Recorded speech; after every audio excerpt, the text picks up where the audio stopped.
तो साथियों, अफ्रीका के सबसे छोटे देश ने भारत के प्रधानमंत्री को अपने देश का सबसे बड़ा सम्मान दिया है। तो ये सम्मान क्यों दिया है और भारत के प्रधानमंत्री आखिर उस देश में गए क्यों हैं? नाम है सेशल्स। और ये नाम बहुत ही खास है क्योंकि भारत के बहुत खास मित्र की तरह है और एक बड़े भाई की तरह भारत इस देश की मदद करता है और एक तरह से हम कहें तो रखवाली भी कर रहा है। आखिर ऐसा क्यों? तो चलिए सारी बातों को समझते हैं और इस देश का महत्व समझते हैं कि दुनिया का तो नहीं लेकिन अफ्रीका का सबसे छोटा देश क्यों इतना महत्वपूर्ण है। चलिए सारी बातों को समझते हैं। सबसे पहले खबर समझिए कि 27 से 29 जून के लिए 3 दिनों के लिए प्रधानमंत्री मोदी वहां यात्रा पे गए। अभी अब बात की जाए तो ये यात्रा क्यों हो रही है? क्योंकि इस देश की स्वतंत्र होने के, सेशल्स के स्वतंत्र होने के 50 वर्ष पूरे हो गए हैं। अब 50 वर्ष कैसे पूरे हो गए हैं? क्योंकि 1976 में आजाद हुआ था। आजाद किससे हुआ था? ब्रिटिशों से हुआ था। इसके पहले फ्रांस ने भी इस पर शासन किया है। और रही बात, ये एक ऐसा क्षेत्र है जहां पे बहुत ज्यादा आबादी नहीं है, लगभग 1.25 लाख के आसपास आबादी है और उन 1.25 लाख आबादी में से लगभग 15,000 भारतीय हैं। अब ये भारतीय वहां पे एक महत्वपूर्ण भूमिका निभा रहे हैं और उसके साथ ही ये जगह जहां पर है सेशल्स, वो जगह बड़ी महत्वपूर्ण है।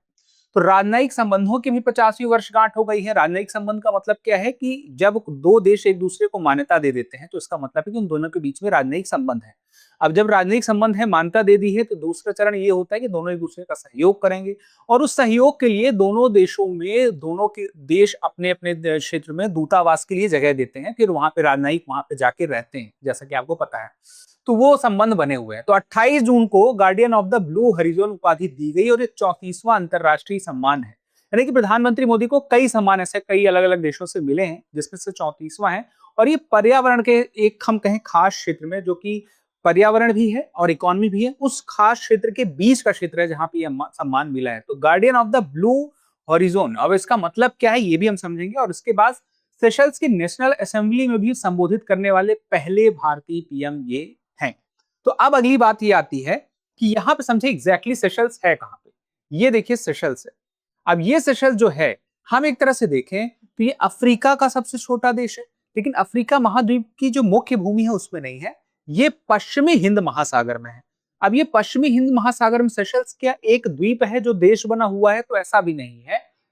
दरअसल जो दुनिया भर के कई वेबसाइट्स हैं, या एक तरह से देखें कई ऐसी महत्वपूर्ण वेबसाइट हैं जो ये कहती है कि सेशल्स में 115 द्वीप हैं। अब 115 द्वीप तो ये कह रहे हैं, लेकिन जो सेशल्स है उसने अपने संविधान में लिख के रखा है कितने द्वीप हैं? 155 द्वीप हैं। और ये 155 बहुत छोटे छोटे द्वीप हैं। आप दुनिया को सुनने को लग रहा है 155 द्वीप है, सब में लोग रहते हैं, वो सब में नहीं रहते, बहुत छोटे छोटे हैं। तो इसी वजह से 155 द्वीप होने के बावजूद यहाँ की संख्या 1.25 लाख के आसपास है। और यहाँ की जो राजधानी है उसका नाम क्या है? नाम जो है विक्टोरिया है। विक्टोरिया, ब्रिटेन की महारानी के नाम पे है ना विक्टोरिया। माहे द्वीप पर है, माहे एक वहां पे द्वीप है। और यहाँ पे भी कितने लोग टोटल रहते हैं? राजधानी में भी जो टोटल आबादी है वो 25,000 की है। और भारतीयों की संख्या तो मैंने बताई लगभग 15,000 के आसपास। तो सेशल्स यहाँ पे कई छोटे छोटे द्वीप हैं। अब भारत से देखें तो बहुत दूर नहीं है। और ये भारत के लिए भी महत्वपूर्ण है क्योंकि दक्षिण एशिया के लिए, पश्चिम एशिया के लिए, दक्षिण एशिया, पश्चिम एशिया और दूसरी तरफ हम देखें तो ये अफ्रीका, ये 3 ऐसी जगहें हैं जहां के बीच में ये दिखाई देता है। यानी कि हम ये कह सकते हैं कि ऐसे रास्ते पर है जहां से 3 जगहों पे, अलग अलग जगहों पे, जो बहुत बड़े ट्रेड के क्षेत्र हैं। दक्षिण एशिया एक बहुत बड़ा ट्रेड का क्षेत्र है, पश्चिम एशिया है और अफ्रीका अपने आप में पूरा एक महाद्वीप। तो ये एक बहुत ही महत्वपूर्ण स्थान हो जाता है। तो ये है तो बहुत छोटा, लगभग 452 वर्ग किलोमीटर में। अब सोचिए आप, 452 वर्ग किलोमीटर कितना होता है? कोई बहुत ज्यादा नहीं है। लेकिन 452 वर्ग किलोमीटर होने के बाद, क्योंकि बहुत सारे छोटे छोटे ऐसे द्वीप है ना, बहुत सारे, तो हर द्वीप का अपना एक अनन्य आर्थिक क्षेत्र, एक्सक्लूसिव इकोनॉमिक जोन। अनन्य आर्थिक क्षेत्र क्या होता है ये भी मैं आपको बताऊंगा। उसकी वजह से जो समुद्र क्षेत्र है, ये जो आप नीला वाला क्षेत्र देख रहे हैं, इस समुद्र क्षेत्र में इसकी हिस्सेदारी बहुत बड़ी है, कई लाख वर्ग किलोमीटर में। अब ये EEZ क्या है ये आपको पता होना चाहिए, तभी आपको महत्व समझ में आएगा। तो सेशल्स का पहले सर्वोच्च अंतरराष्ट्रीय सम्मान समझिए कि ये है क्या। तो उसमें एक नाम हमने देखा, guardian of the blue horizon. तो गॉड जो ब्लू है वो क्या है? समुद्री अर्थव्यवस्था से संबंधित है। देखिए, धरती अंतरिक्ष से जब हम देखते हैं तो समुद्र का क्षेत्र है नीला दिखाई देता है। तो उस समुद्र के क्षेत्र से जुड़ी हुई जो अर्थव्यवस्था है वो नीली अर्थव्यवस्था यानी कि ब्लू इकोनॉमी है।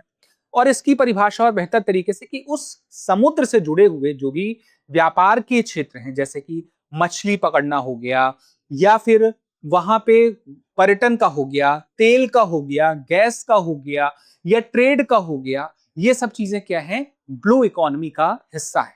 अब यहाँ पे आज की डेट पे देखें तो जो समुद्री जो जीव होते हैं, वनस्पति होती हैं, वो दवाइयों के भी काम आ रहे हैं। तो एक बड़ा महत्वपूर्ण वो क्षेत्र रह गया। बायोटेक्नोलॉजी की वजह से हम बहुत इस्तेमाल कर पा रहे हैं आज समुद्री क्षेत्र का। इनफैक्ट हम देखें तो उसकी जो ज्वार भाटा जो हम बोलते हैं, वो जो ऊर्जा होती है, उसका उपयोग हम करते हैं। तटीय क्षेत्रों में पवन चक्कियां लगी रहती हैं, वो हमारे काम आती है ऊर्जा के निर्माण में, बिजली निर्माण में। तो ये समुद्री अर्थव्यवस्था एक बहुत बड़ी चीज है। और इस समुद्री अर्थव्यवस्था में भारत के प्रधानमंत्री का कहा जा रहा है कि योगदान बहुत बड़ा है, क्योंकि भारत ने सेशल्स को बहुत चीजें दी है पिछले कई वर्षों में। पहले भी मदद कर रहा था और भी मदद की है। और चूंकि मैंने आपसे कहा कि सेशल्स बहुत छोटा है, थल क्षेत्र उसका छोटा है, लेकिन जल क्षेत्र उसके पास बड़ा है। ये अनन्य क्षेत्र के आपको समझना पड़ेगा। इसी वजह से भारत जो मदद कर रहा है उस जल क्षेत्र में मदद हो रही है। दूसरा हॉरिजोन। अब हॉरिजोन भविष्य की दूरदर्शिता, आने वाली पीढ़ियों के लिए पर्यावरण संरक्षण की बात है। तो अब ये भी हम समझेंगे एग्जैक्टली क्या है, ये दूरदर्शिता की बात क्यों कह रहा है। उसके लिए हमें भारत का जो सागर विजन और महासागर विजन है वो भी समझना पड़ेगा। तो अब ये खास इसलिए क्योंकि जलवायु कार्रवाई और पर्यावरण के नेतृत्व में बहुत ही अच्छी भूमिका निभाने के लिए ये कहा गया कि मोदी जी ने काम किया है। और ये किसे समर्पित कर दिया उन्होंने, जलवायु परिवर्तन से लड़ने वाले और भावी पीढ़ियों के लिए काम करने वाले सभी राष्ट्रों को। अब 115 द्वीप हमने कहा कई आधिकारिक वेबसाइटों पर मिल जाएंगे, और 155 कहीं आपको मिल जाएगा। 13 लाख वर्ग किलोमीटर में इसका ईईजेड है। अब चलिए ईईजेड समझिए। देखिए ईजेड का मतलब ये होता है एक्सक्लूसिव इकोनॉमिक जोन का, कि जैसे कोई भी क्षेत्र, कोई भूभाग, कोई द्वीप ही क्यों ना हो, उससे 200 नॉटिकल मील तक चारों तरफ पूरी परिधि में 200 नॉटिकल मील तक जो समुद्री क्षेत्र होगा, उस क्षेत्र पे संसाधनों के इस्तेमाल का हिस्सा होगा जिसका यहाँ पे द्वीप है। लेकिन शर्त है कि ये द्वीप प्राकृतिक रूप से बना हो। जैसे कि चीन ने क्या किया था, चीन ने समुद्र में बहुत सारे आर्टिफिशियल द्वीप बना लिए और उसके बाद बोल दिया कि अब इसके 200 नॉटिकल मील का जो क्षेत्र रहेगा चारों ओर का, वो जो है हमारे अधिकार क्षेत्र में आता है क्योंकि हमारा द्वीप है। तो एक अंतरराष्ट्रीय जो संधि है उसके साथ उसके तौर पर ये कहा जाता है कि भाई साहब ये प्राकृतिक होना चाहिए, तब ये एक्सक्लूसिव इकोनॉमिक जोन मिलेगा। तो 200 नॉटिकल मील का दायरा उस द्वीप के चारों तरफ हो गया। और कई द्वीप हैं, इतने सारे द्वीप होने की वजह से वो 200 नॉटिकल मील वो किलोमीटर में बदलेंगे तो 1.8 समथिंग का कुछ एक नॉटिकल मील में आएगा, तो कैलकुलेट करेंगे बहुत बड़ा हो जाएगा। तो वो सब हम कैलकुलेट करेंगे तो 13 लाख वर्ग किलोमीटर से ज्यादा का एरिया मिलेगा। अब उसकी बात हो जाती है कि अफ्रीका, एशिया और इंडो पैसिफिक को जोड़ता है, जो मैंने आपसे बात कही थी। तो ये बहुत ही महत्वपूर्ण हो जाता है। तो भूभाग 452 बोला था, 459 है एग्जैक्टली। और भारतीय 15,000 में से लगभग अगर हम देखें तो ज्यादातर गुजराती और तमिल समुदाय के वहां पे मिल जाएंगे। और इसकी शुरुआत बहुत पहले हुई थी, लगभग 1770 के आसपास पहली बार भारतीय सेशल्स में गए थे।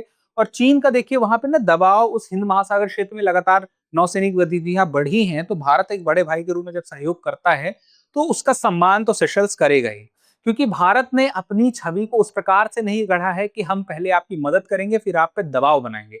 भारत की छवि सिर्फ मदद करने की है, दबाव बनाने वाली नहीं है, जो चीन की रही है। तो ऐतिहासिक संबंध अगर देखें तो 1770 में पहले भारतीय सेशल्स पहुंचे और बागान के मजदूर के रूप में वहां वो काम कर रहे थे। फिर ब्रिटिश काल में एक ऐसा समय आया कि जो बॉम्बे प्रेसिडेंसी था वहां से शासन चल रहा था सेशल्स का। और 1976 में जब सेशल्स स्वतंत्र हुआ तो आईएनएस जो नीलगिरी है, वो आईएनएस नीलगिरी उस स्वतंत्रता दिवस में शामिल हुई थी। तो राजनयिक संबंध 1976 में हुए। फिर 1976 में आईएनएस नीलगिरी गया, तो दोनों देशों के बीच में जो संबंध बने वो प्रगाढ़ हुए। और तब से एक परंपरा चली आ रही कि भारतीय नौसेना की तरफ से कोई ना कोई वहां हर साल स्वतंत्रता दिवस के अवसर पर पहुंचता है। इस बार तो स्वयं प्रधानमंत्री मोदी भी पहुंच गए। तो 1979 से 87 के बीच में कई खास मिशन हुए उच्चायुक्तों के। 2015 में मोदी जी पहली बार गए और उसके बाद 34 वर्षों बाद ऐसा जाना हुआ था, क्योंकि इंदिरा गांधी के बाद फिर वो गए थे, फिर उसके बाद फिर से जाना हुआ। तो अब 2026 की यात्रा और संबंधों को मजबूत करती है। और जो वहां के राष्ट्राध्यक्ष हैं वो भी 2026 में भारत आए थे, तो वो भी महत्वपूर्ण बात हो जाती है। तो अब ये सागर और महासागर क्या है, जो हमने कहा था कि भारत जो हिंद महासागर क्षेत्र है वहां पे अपनी पहुंच, अपना दायरा और अपने संबंध मजबूत करने के लिए इसका इस्तेमाल कर रहा है। तो पहले सागर की बात करें, 2015 में शुरू हुआ था security and growth for all in the region. तो हिंद महासागर के जो देश हैं उनको सहयोग करना, और सहयोग के लिए जैसे समुद्री सुरक्षा मुख्य फोकस पे था, यानी कि जो समुद्री सुरक्षा है उन देशों की मजबूत हो। तो उस दौरान सेशल्स को बहुत ऐसी चीजें दी भारत ने, कई ऐसे विमान दिए जो समुद्री तटीय क्षेत्र थे वहां पे निगरानी कर सके, जिनको हम कहते हैं कि आसमान के सीसीटीवी की तरह काम कर सकें। रडार दिए भारत ने। तो समुद्री सुरक्षा को मजबूत करने के लिए, क्योंकि बहुत बड़ा समुद्री एरिया सेशल्स के पास था, तो भारत ने मदद की है। तो ये सागर विजन के तहत 2015 में आया था। लेकिन आज जो भारत का विजन है वो महासागर का है, mutual and holistic advancement for security and growth across region. यानी कि पहले तो ये था कि सिर्फ समुद्री सुरक्षा में मदद करने के लिए भारत एक बड़े भाई की तरह हिंद महासागर के देशों का साथ देगा, लेकिन अब उससे आगे बढ़ा और कहा कि सिर्फ समुद्री सुरक्षा नहीं, हम हिंद महासागर के देशों की मदद वहां भी करेंगे जहां पे जलवायु संबंधित कुछ विकास करना है। जैसे कि अभी हाल में जब पीएम गए तो ये तय हुआ कि जो यूपीआई है, जैसे भारत में हमारे यूपीआई सिस्टम है, उसी तरह का एक सिस्टम वहां के लिए डेवलप किया जाएगा कि वहां के लोग भी उसी प्रकार के पेमेंट सिस्टम का इस्तेमाल कुछ कर पाए, वो डेवलप होगा वहां पे। वो उसके लिए एक एमओयू हुआ है। उसके अलावा हम देखें तो आज की डेट में जैसे कि डीजल से बिजली बना रहा है सेशल्स, ये वो समय है। तो भारत ने, अब चूंकि भारत आप सब जानते हैं जो सोलर अलायंस है उसका एक महत्वपूर्ण महत्वपूर्ण एक पद है उसके पास, महत्वपूर्ण जिम्मेदारी है उसके पास 2015 की पेरिस संधि के बाद से। तो भारत सोलर सिस्टम के बहुत सारी चीजें सहयोग के रूप में सेशल्स को दे रहा है, जिससे सौर ऊर्जा से वो बिजली बना सकें। तो जो इतना प्रदूषण डीजल करता है जिससे बिजली बनती है, उससे अच्छा ये है कि सौर ऊर्जा से बनाए, तो भारत सहयोग कर रहा है, यानी कि ये समुद्री सुरक्षा से आगे बढ़ने की बात हो गई। तो वो किया है। तो यहाँ पे समुद्री सुरक्षा पर जलवायु परिवर्तन, डिजिटल कनेक्टिविटी, नवीकरणीय ऊर्जा, खाद्य सुरक्षा, आपदा प्रबंधन, टिकाऊ आर्थिक विकास, ये सब में सहयोग भारत देना चाहता है। तो अब अगली बात ये आती है कि हमें एग्जैक्टली पता हो कि रक्षा और समुद्री सहयोग को लेकर के भारत ने और क्या किया है। तो 2015 में कोस्टल सर्विलांस रडार सिस्टम, अब यहाँ पे ये वहां पे 2015 में उद्घाटन हुआ, भारत की तरफ से इसके लिए सहयोग किया गया। और interceptor boats and fast patrol vessels ये भी दिए गए, अवैध मछली जो पकड़ने की या तस्करी की चीजें घटनाएं होती हैं, समुद्री उत्पाद होते हैं, उस पर नियंत्रण के लिए। हाइड्रोग्राफिक सर्वे, अब भारतीय नौसेना द्वारा जो हाइड्रोग्राफिक सर्वे, समुद्री क्षेत्र का सर्वे करके, वहां की बंदरगाहों का सर्वे करके उनको जानकारी है, उनको स्पेशल डेटा दिया गया जिससे उनकी मदद हो। और डोर्नियर समुद्री विमान, जो मैंने आपसे कहा था कि ये लड़ाकू विमान नहीं होते हैं, लेकिन समुद्री क्षेत्रों में ये निगरानी करने का काम करते हैं। 2015 में दूसरा डोनियर उपहार में दिया गया था। और चूंकि देखिए बहुत महंगे होते हैं, छोटा सा देश है, ठीक है, ज्यादा वो खर्च अपने लिए सुरक्षा के लिए कर नहीं पा रहा है, भारत इस तरह से मदद करता है तो कहीं ना कहीं उनको अच्छा तो लगता है।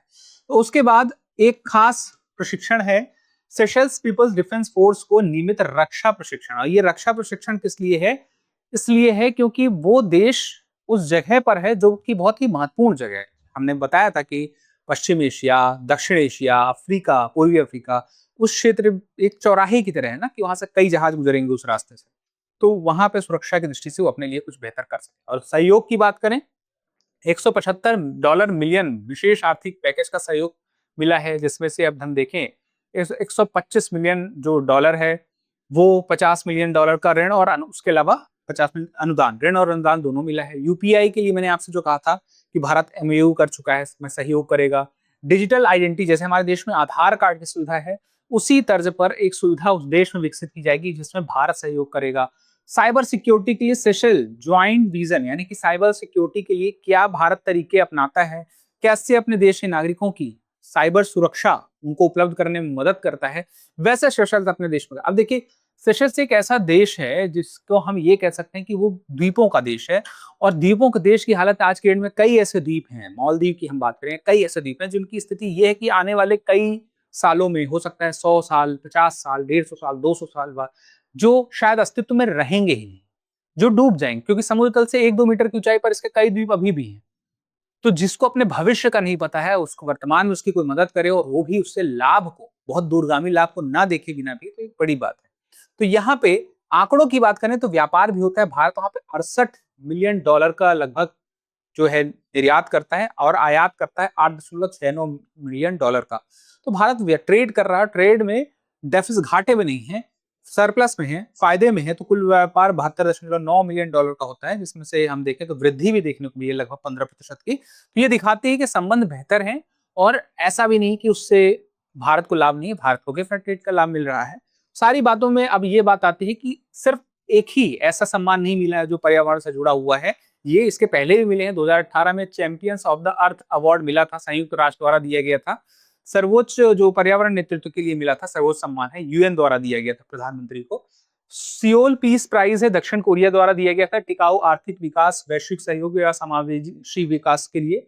फिर उसके बाद एग्रीकोला मेडल ये दिया गया था, अभी 2026 की बात है, आप सबको याद होगा, ये अभी काफी चर्चा में था। तो ये किसने दिया था, अगर आपको ध्यान है तो मुझे कमेंट करके बताइएगा।